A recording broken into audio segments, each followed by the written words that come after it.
बिस्मिल्लाहिर्रहमानिर्रहीम। अस्सलाम वालेकुम प्यारे दोस्तों, कैसे हो? उम्मीद है कि आप सब खैरियत से होंगे। अल्लाह पाक आप सबको हमेशा अपने हिफ्ज़ व ईमान में रखे। आबिद हुसैन आपकी खिदमत में हाजिर है।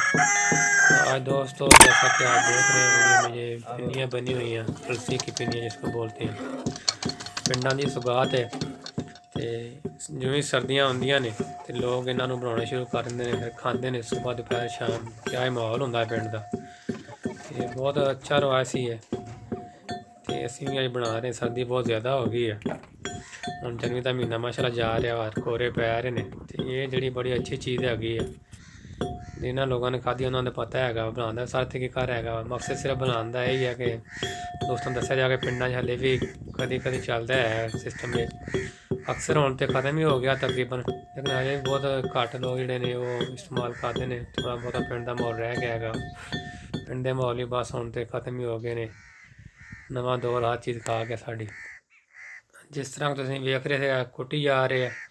ਗ੍ਰੈਂਡ ਵੀ ਕਰ ਲਈਦਾ ਇਹਨੂੰ, ਲੇਕਿਨ ਗ੍ਰੈਂਡ ਕਿਤੇ ਉਹ ਜ਼ਿਆਦਾ ਪਾਊਡਰ ਬਣਦੇ, ਇਸ ਤਰ੍ਹਾਂ ਆਟਾ ਬਣਿਆ ਹੋਇਆ ਵਾ। ਇਹ ਮਜ਼ਾ ਘੱਟ ਦਾ ਥੋੜ੍ਹਾ ਜਿਹਾ ਇਸ ਤਰ੍ਹਾਂ ਦੀ ਮੋਟੀ ਮੋਟੀ ਰੱਖੀ ਹੋਈ ਨਾ, ਇਹ ਥੋੜ੍ਹਾ ਮਜ਼ਾ ਜਿਹੜਾ ਜ਼ਿਆਦਾ ਆਉਂਦਾ ਹੈਗਾ। ਇਹ ਅਲਸੀ ਆ, ਗੁੜ ਵਾ, ਇਹਨਾਂ ਸਾਰਿਆਂ ਮਿਕਸ ਕਰਕੇ ਬਣਾਈਆਂ ਜਾਂਦੀਆਂ ਨੇ ਪਿੰਨੀਆਂ। ਇਹਦੀਆਂ ਬੜੀਆਂ ਬਿਹਤਰੀਨ ਬਣਦੀਆਂ ਹੈਗੀਆਂ ਵਾ, ਚਾਹ ਨਾਲ ਬੜਾ ਮਜ਼ਾ ਕਰਾਉਂਦੀਆਂ ਹੈਗੀਆਂ ਵਾ। ਅਤੇ ਦੱਸਿਆ ਇੱਕ ਮਿੰਟ ਸੇ ਕਿਹੜਾ ਲੋਕ ਬਣਾਉਂਦੇ ਹੁੰਦੇ, ਕਿਤੇ ਕਿਤੇ ਬਣਦੀਆਂ ਨੇ। ਇਹ ਦੇਖੋ, ਇਹ ਗੁੜ ਅਤੇ ਘਿਓ ਦਾ ਪਾਇਆ ਹੋਇਆ ਗੁੜ ਦੇ ਵਿੱਚ, ਇਹਦੀ ਚਾਸ ਵੀ ਬਣ ਜਾਣੀ ਹੈਗੀ ਹੈ। ਅਤੇ ਇਸ ਤੋਂ ਬਾਅਦ ਜਿਹੜਾ ਫਿਰ ਅਸੀਂ ਇਹਨੂੰ ਆਟਾ ਹੁਣ ਪਾਇਆ ਜਾ ਰਿਹਾ, ਜਿਸ ਤਰ੍ਹਾਂ ਕਿ ਮਿਕਸ ਹੋ ਰਿਹਾ ਵਾ। ਅਤੇ ਇਸ ਤੋਂ ਬਾਅਦ ਜਿਹੜਾ ਇਹਨੂੰ ਪਕਾਈ ਜਾਣਾ ਹੈਗਾ, ਅਤੇ ਉਹ ਸਖਤ ਹੋ ਜਾਂਦਾ ਹੈਗਾ। ਫਿਰ ਜੋ ਕੁਝ ਮਰਜ਼ੀ ਤੁਸੀਂ ਇਹ 'ਚ ਪਾ ਲਓ, ਬਦਾਮ ਗਿਰੀਆਂ ਜੋ ਤੁਸੀਂ ਪਾ ਸਕਦੇ ਪਾਈ ਜਾਓ। ਖਾਣ ਵਾਸਤੇ ਸਭ ਕੁਝ ਚੰਗਾ ਹੀ ਆ। ਦੇਖੋ ਆਟਾ ਜਿਹੜਾ ਸੀ ਉਹ ਗੁੜ ਅਤੇ ਘਿਓ ਜਿਹੜਾ ਪਾਇਆ ਸੀ ਨਾ, ਚਾਹ ਉਹਦੇ 'ਚ ਪਾ ਦਿੱਤਾ ਹੈ। ਹੁਣ ਇਹਨੂੰ ਥੋੜ੍ਹਾ ਜਿਹਾ ਪਕਾਉਣਾ ਹੈਗਾ, ਅਤੇ ਬਸ ਇਹ ਜਿਹੜੀਆਂ ਪਿੰਨੀਆਂ ਬਣਨੇ ਹੈਗੇ, ਸਖਤ ਬਣਨੇ, ਜਿਸ ਤਰ੍ਹਾਂ ਬਰਫੀ ਬਣਦੀ ਹੈਗੀ। ਹੁਣ ਤਾਂ ਸਾਨੂੰ ਬਰਫੀਆਂ ਦਾ ਹੀ ਪਤਾ ਹੈਗਾ, ਵੈਸੇ ਗੁਲਾਬ ਜਾਮੁਨ ਦਾ, ਪਿੰਨੀਆਂ ਦਾ ਕੀ ਪਤਾ ਆਨਲਾਈਨ ਦੱਸਣ ਸਾਨੂੰ। ਅਸੀਂ ਤਾਂ ਮਾਸ਼ਾ ਸਵੇਰੇ ਖਾਧੀਆਂ, ਸਾਡੇ ਨਿਆਣਿਆਂ ਨੂੰ ਕੀ ਪਤਾ ਉਹਨਾਂ ਨਾਲ ਬਣਾਈਆਂ, ਤਾਂ ਪਤਾ ਲੱਗਾ ਇਹ ਪਿੰਨੀਆਂ ਵੀ ਅਲਸੀ ਦੀਆਂ ਹੁੰਦੀਆਂ ਨੇ। ਕੋਈ ਵੀ ਚੀਜ਼ ਤਾਂ ਬਣਦੀ ਰਹੇ, ਖਾਂਦੇ ਰਹੇ, ਫੇਰ ਹੀ ਪਤਾ ਹੁੰਦਾ ਵਾ। ਜਦੋਂ ਸਾਡੇ ਸਕਾਫਤ ਹੀ ਹੈ ਇੱਕ ਸਾਡੀ, ਉਹ ਖਤਮ ਹੁੰਦੀ ਜਾਂਦੀ ਹੈ, ਅਤੇ ਫਿਰ ਕਿੱਥੋਂ ਪਤਾ ਲੱਗਦਾ ਹੈਗਾ ਵਾ। ਇਹ ਪਿੰਡਾਂ ਟੋਰਾਂ 'ਚ ਹਲੇ ਆਮ ਰਿਵਾਜ਼ ਹੈਗਾ, ਲੇਕਿਨ ਸ਼ਹਿਰਾਂ ਸ਼ੁਰਾਂ 'ਚ ਤਕਰੀਬਨ ਖਤਮ ਹੀ ਹੋ ਗਿਆ। ਨਿਜਾਤ ਵੀ ਚੀਜ਼ ਹੋ ਗਈ ਹੈ ਕਿ ਸਾਡੇ ਵਾਸਤੇ। ਅਤੇ ਅੱਗੇ ਤਕਰੀਬਨ ਛੋਟੇ ਛੋਟੇ ਅਸੀਂ ਹੁੰਦਾ ਸੀ, ਅਤੇ ਲਾਜ਼ਮੀ ਸਰਦੀਆਂ 'ਚ ਦੋ ਦੋ ਤਿੰਨ ਤਿੰਨ ਦਫਾ ਬਣਾਈਦੇ ਸੀਗਾ। ਅਤੇ ਹੁਣ ਤਾਂ ਕਿਤੇ ਬਸ ਐਵੇਂ ਕੀ ਕਹਿੰਦੇ ਨਸਵਾਰ ਵਾਲਾ ਹਿਸਾਬ ਹੀ, ਕਦੇ ਕੋਈ ਬਣਾ ਲੈਂਦੇ ਨਾ ਬਣਾਏ ਨਾ ਬਣਾਵੇ। ਨਾ ਮਾਈਆਂ ਕੋਲ ਬਣਦੀਆਂ ਨੇ, ਅਤੇ ਨਾ ਹੀ ਅੱਗੇ ਖਾਣ ਵਾਲੇ ਰਹੇ ਨੇ।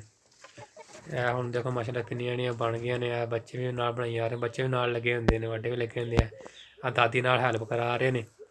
ਫਾਤਮਾ ਬੇਟਾ, ਰਿਸ਼ਾ ਬੇਟਾ ਮਾਸ਼ਾਅੱਲਾ ਦੇਖੋ ਲਾਲਾਂ ਵੀ ਕਰੀ ਜਾਂਦੀ, ਖਾਈ ਵੀ ਜਾਂਦੀ ਆ, ਨਾਲ ਚਮਚੇ ਲੱਗੀ ਹੋਈ ਹੈ। ਬੱਚਿਆਂ ਦੇ ਮਾਸ਼ਾਅੱਲਾ ਰੌਣਕਾਂ ਨੇ। ਅੱਲਾਹ ਪਾਕ ਹਰ ਕਿਸੇ ਨੂੰ ਨੇਕ ਸਾਲੇ ਨਾਲ ਲਾ ਦੇ, ਮੇਰੇ ਅੱਦਾਂ ਨੂੰ ਅੱਲਾਹ ਪਾਕ ਲਾ ਦੇ। ਅਤੇ ਦੋਸਤੋ ਦੱਸਿਆ ਜੇ ਕਿਸ ਨੇ ਪਿੰਨੀਆਂ ਖਾਧੀਆਂ ਨੇ, ਕਿਤੇ ਕਿਤੇ ਬਣਦੀਆਂ ਨੇ। ਅਤੇ ਆਪਣੇ ਬਹੁਤ ਸਾਰੇ ਨੇਕ ਦੁਆਵਾਂ ਦੇ ਨਾਲ ਮੈਨੂੰ ਹੁਣ ਦਿਓ ਇਜਾਜ਼ਤ, ਅਤੇ ਆਪਣਾ ਬਹੁਤ ਸਾਰਾ ਖਿਆਲ ਰੱਖਿਆ ਜੇ, ਆਪਣੇ ਇਸ ਚੈਨਲ ਦਾ ਵੀ। ਅਤੇ ਮੇਰੀ ਦਿਲੀ ਦੁਆ ਇਹ ਹੀ ਆ ਕਿ ਅੱਲਾਹ ਪਾਕ ਸਾਰਿਆਂ ਦਾ ਹਾਮੀ ਨਾਸਰ ਹੋ। ਅੱਲਾਹ ਪਾਕ ਹਮੇਸ਼ਾ ਆਪਣੇ ਹਿਫਜ਼ੋ ਈਮਾਨ 'ਚ ਰੱਖੇ, ਸਿਹਤ ਤੰਦਰੁਸਤੀ ਵਾਲੀ ਜ਼ਿੰਦਗੀ ਤਾ ਫਰਮਾਏ, ਔਰ ਸਾਡਾ ਖਾਤਮਾ ਬਿਲ ਈਮਾਨ ਫਰਮਾਏ।